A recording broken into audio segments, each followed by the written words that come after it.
जो हमारे युवा हैं, आज हिंदुस्तान के युवा को रोजगार नहीं मिल सकता है। नरेंद्र मोदी जी ने 2 करोड़ युवाओं को रोजगार देने की बात की। आज अनएम्प्लॉयमेंट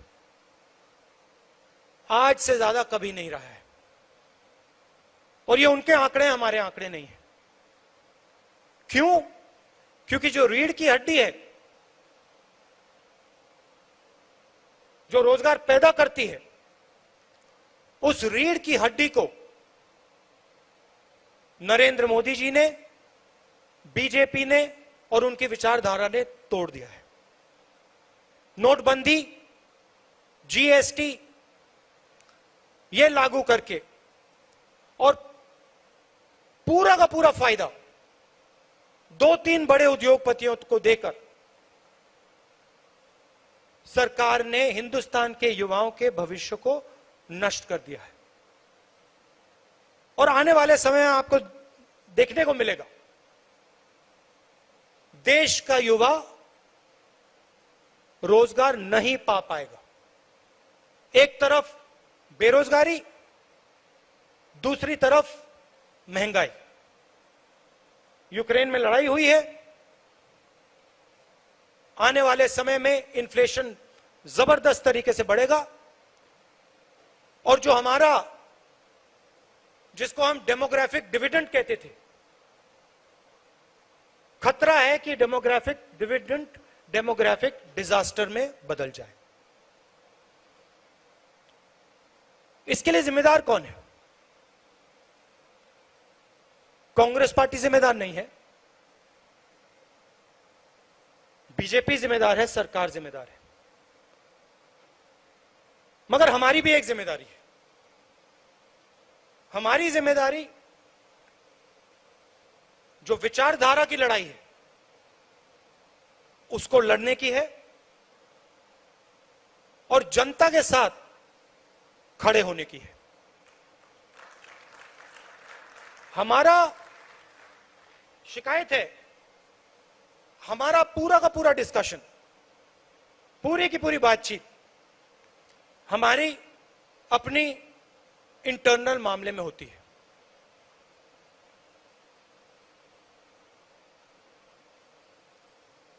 कौन सी पोस्ट किसको मिल रही है, इंटरनल हमारा फोकस रहता है। और आज के समय में इंटरनल फोकस से हमारा काम नहीं होने वाला है। हमारा फोकस एक्सटर्नल फोकस होना पड़ेगा। जनता की ओर हमें देखना पड़ेगा, जनता के पास हमें जाना पड़ेगा, और सिर्फ हमारे लिए नहीं, देश के लिए।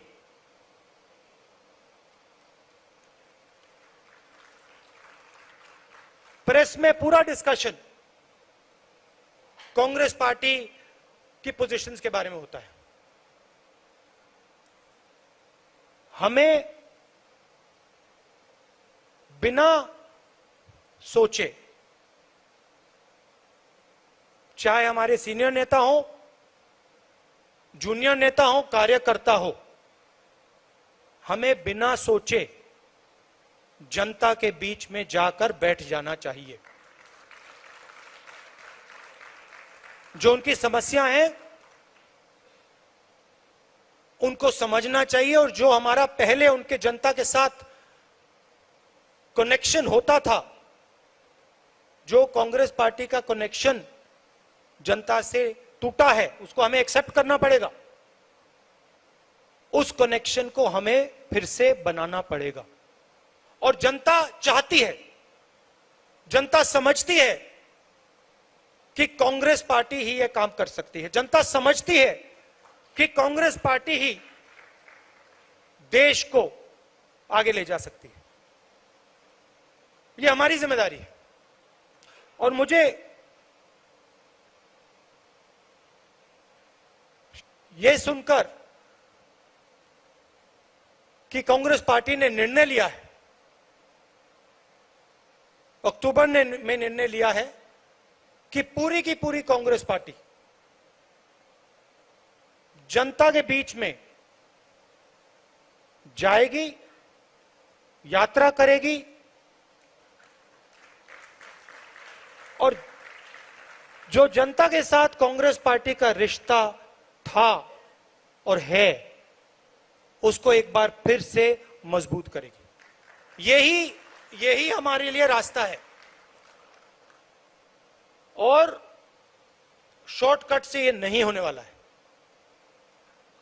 मैं बता रहा हूं, जो सोचता है कि शॉर्टकट करके ये काम किया जा सकता है, ये काम शॉर्टकट से नहीं किया जा सकता है। ये काम पसीने से ही किया जाएगा, बिना पसीने नहीं किया जाएगा। और आप लोग कर सकते हो, आप में क्षमता है, हम सब में क्षमता है और ये हमारा डीएनए है। हम पैदा ही जनता से हुए, ये संगठन जनता से ही निकला है। मेरी लड़ाई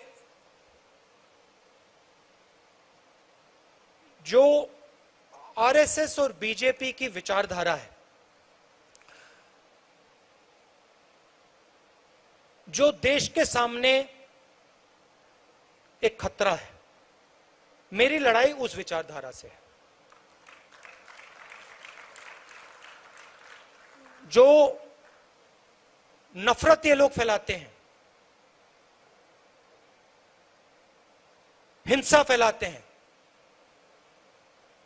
इसके खिलाफ मैं लड़ता हूं और मैं लड़ना चाहता हूं। ये मेरे लिए, ये मेरी जिंदगी की लड़ाई है। मैं इस बात को मानने को तैयार नहीं हूं कि मेरे प्यारे देश में, हमारे प्यारे देश में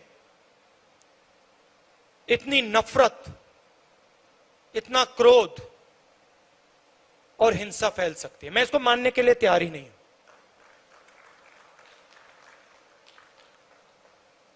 हमारे खिलाफ बड़ी शक्तियां हैं, आरएसएस, बीजेपी का संगठन, आजकल हिंदुस्तान के सारे इंस्टीट्यूशंस। ये आप मत सोचिए कि हम एक राजनीतिक पार्टी से लड़ रहे हैं। हम राजनीतिक पार्टी से नहीं लड़ रहे हैं। राजनीतिक पार्टी सिर्फ एक भाग है। हम हिंदुस्तान के हर इंस्टीट्यूशन से लड़ रहे हैं।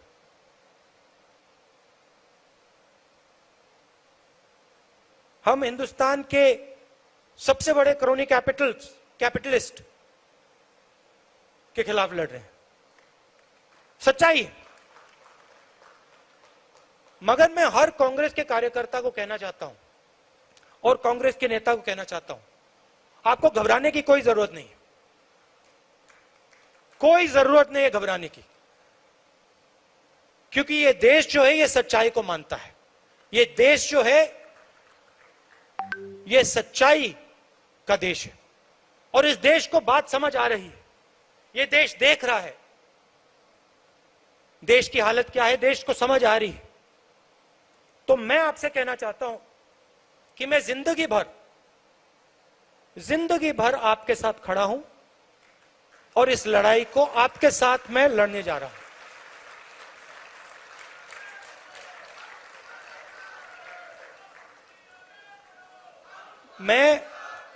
मैं इन शक्तियों से डरता नहीं हूं। मुझे कोई फर्क नहीं पड़ता है। मैंने अपनी जिंदगी में कोई भ्रष्टाचार नहीं किया, 1 रुपया नहीं लिया है। मुझे कोई डर नहीं है।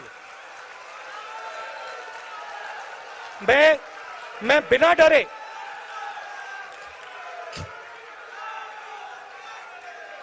मैंने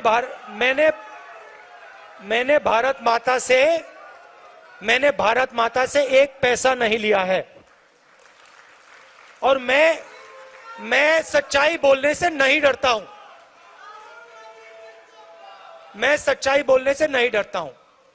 तो मैं आपको यह कहना चाहता हूं कांग्रेस के हर कार्यकर्ता से, यह लड़ाई हम सबकी लड़ाई है। इस लड़ाई में हम सब शामिल हैं। मैं आपके साथ शामिल हूं। हमारे सब सीनियर नेता हैं। कांग्रेस प्रेसिडेंट हैं, हम सब एक साथ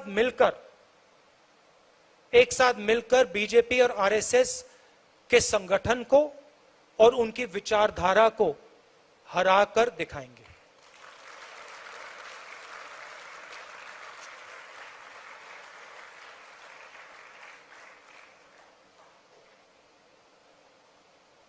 कभी कभी हमारे जो सीनियर नेता हैं, कार्यकर्ता हैं,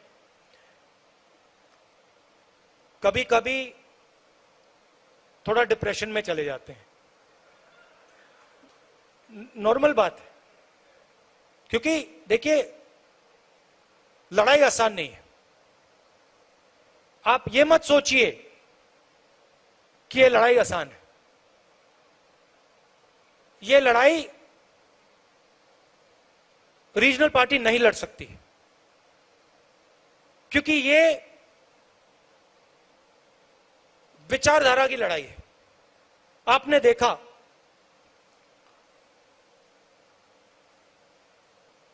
एक विचारधारा आरएसएस की विचारधारा कांग्रेस की विचारधारा के खिलाफ लड़ रही है। बीजेपी कांग्रेस की बात करेगी, कांग्रेस के नेताओं की बात करेगी, कांग्रेस के कार्यकर्ताओं की बात करेगी, मगर रीजनल पार्टी की बात नहीं करेगी, क्योंकि वो जानते हैं कि रीजनल पार्टी जो है उनकी जगह है, मगर वो बीजेपी को नहीं हरा सकते हैं, क्योंकि उनके पास विचारधारा नहीं है। अलग अलग अप्रोच है उनकी। हमारी एक सेंट्रलाइज्ड एक अप्रोच है और हमारी विचारधारा की लड़ाई है। तो ये आसान लड़ाई नहीं है और ये राजनीतिक लड़ाई भी नहीं है। ये देश के भविष्य की लड़ाई है और देश को बचाने की लड़ाई है। और आपको दिखेगा, अभी ये लड़ाई शुरू हुई है, आने वाले समय में आपको दिखेगा हिंदुस्तान में आग लगेगी। मैंने कोविड की बात की थी, याद रखो, मैं बता रहा हूं, जितना ये इंस्टीट्यूशंस को तोड़ेंगे, जितना ही हमारे स्टेट्स के बीच में, धर्मों के बीच में, जातों के बीच में कॉन्वर्सेशन को खत्म करेंगे, दबाएंगे, उतनी जोरों से आग लगेगी देश में। मैं साफ बोल देता हूं। और कांग्रेस पार्टी का काम उस बातचीत को, उस कॉन्वर्सेशन को फिर से शुरू करने का है। कांग्रेस पार्टी का काम हमारे जो इंस्टीट्यूशंस हैं उनको, उनकी रक्षा करने का है। यह हमारा काम है, ये कोई रीजनल पार्टी नहीं करेगी, बीजेपी नहीं करेगी, आरएसएस नहीं करेगी, कांग्रेस पार्टी ही करेगी। हमने कभी भी हिंदुस्तान के इंस्टीट्यूशंस पर आक्रमण नहीं किया। हमने कभी भी कांग्रेस पार्टी के कार्यकर्ताओं को छुपा छुपा कर हिंदुस्तान के इंस्टीट्यूशंस के अंदर नहीं डाला।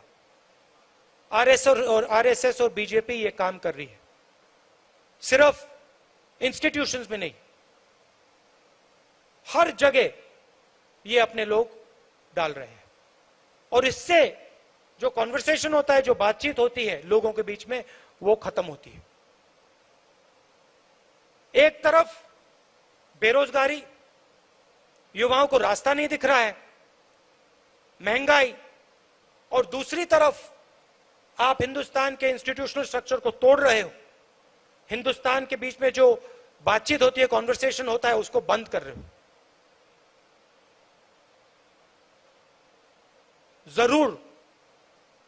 जरूर आग लगेगी। और हमारी जिम्मेदारी है कि वो आग ना लगे। हमारी जिम्मेदारी है कि हम जनता के बीच में जाएं और जनता से कहें कि आपको बांटा जा रहा है, आपको तोड़ा जा रहा है, और इससे देश मजबूत नहीं होता है, इससे देश कमजोर होता है, इससे आपको हमें फायदा नहीं होगा, इसे नुकसान ही नुकसान होगा। यह हमारी जिम्मेदारी है, हमारे कार्यकर्ता की जिम्मेदारी है, हमारे नेताओं की जिम्मेदारी है, और यह काम सिर्फ कांग्रेस पार्टी के लोग कर सकते हैं, क्योंकि कांग्रेस पार्टी ही सबकी पार्टी है। इस देश में कोई ऐसी जात, कोई ऐसा धर्म, कोई ऐसा व्यक्ति नहीं है जो कह सकता है कि कांग्रेस पार्टी ने अपने दरवाजे मेरे लिए बंद कर दिए। कोई है ही नहीं इस देश में।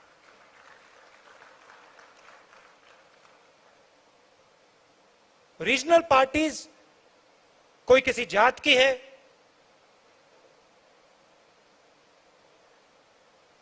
वो सबकी नहीं है। यही एक पार्टी है जो पूरे देश की पार्टी है।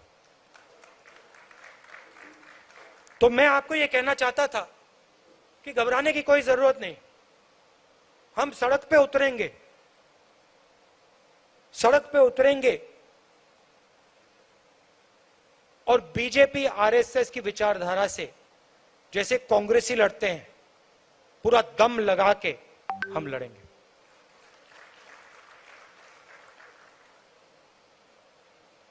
All of you came here and showed us the way forward. You gave us a direction. Leaders, senior leaders showed us, told us where we should go.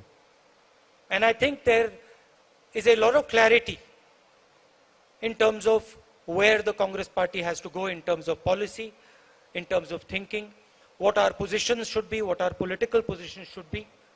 I think there is tremendous clarity that has come out of this discussion. In fact, you yourselves have told me that there is a lot of clarity that has come out of this discussion. I think that these discussions are very useful. And I think we should have these discussions much more often, much more systematically. It allows the Congress party to come together. It allows us to feel like a family. It allows us to talk to each other. And I think it helps us move forward in a strong and dynamic way. So I'd like to thank all of you for coming here today. Namaskar. Jai Hind.